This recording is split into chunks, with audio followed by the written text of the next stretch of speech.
The University of Kansas Alzheimer's Center is one of 29 centers throughout the country that are funded by the National Institute of Aging from the National Institutes of Health. So essentially, we are an NIH-designated Alzheimer's disease center, one of 29 in the country. Each center also tends to have a particular theme, and our area of expertise happens to be in metabolism. And we have a unique set of abilities and resources here that allow us to track metabolism in people from the level of the actual patient, which Dr. Burns studies through things such as exercise and fitness evaluations, all the way to the molecular level and the gene level. The theme of our center is metabolism, and from the level of a patient, the way we can alter metabolism easily is exercise and diet. Most of my focus in the research projects that I'm leading is they're focused on exercise. So how can we use exercise to help the individual? We know exercise helps the body, but we're trying to answer the question, how does exercise help the brain?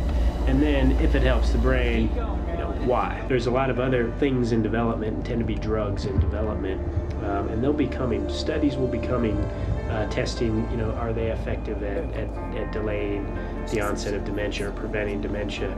But we think the obvious choice, and we think there's more data to suggest that exercise may be better, even better than the drugs that are currently in development.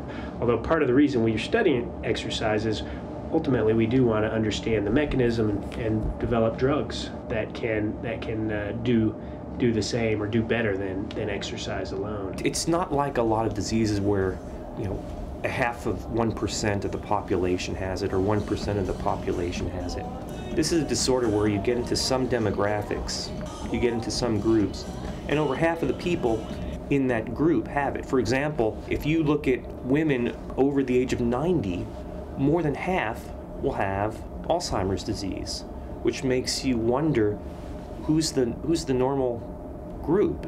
This is one of the consequences of living longer, is that we're living to ages to which the nervous system may not have been meant to stay intact. In my life, I have so many acquaintances, so many people, because of my age especially, who are suffering from this, and it just breaks your heart. We think that, in midlife, if we're controlling our blood pressure and our cardiovascular risk factors, if we're exercising, if we're avoiding obesity, we're doing our brain a favor down the road. If we can delay the onset, if somebody's destined to get Alzheimer's disease, and we can delay the onset 5 years, and we can do that across the population, we'll cut the prevalence of Alzheimer's disease by 50%.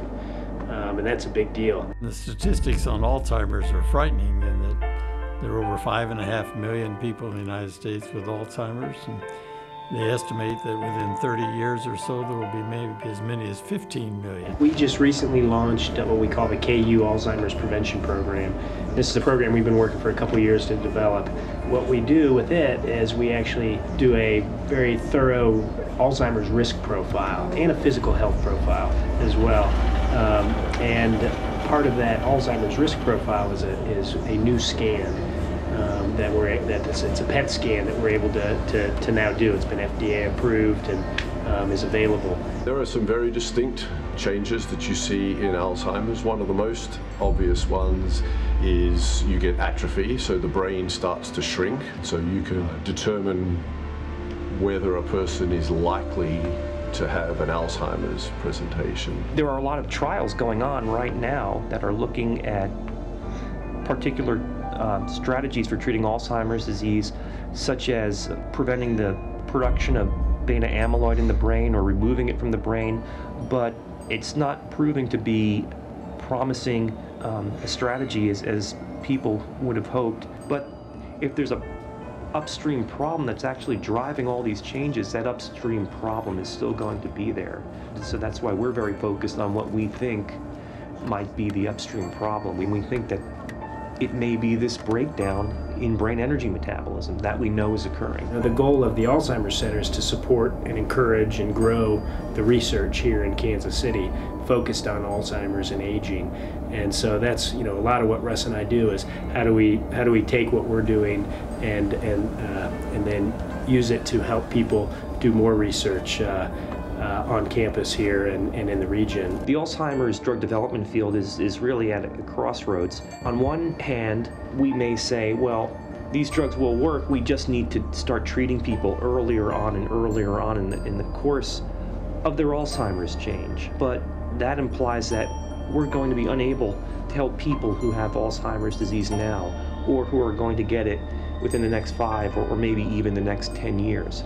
We don't think that that's the way to go. We think we'll be able to help people who already do have Alzheimer's disease now, and so we're not giving up on anyone.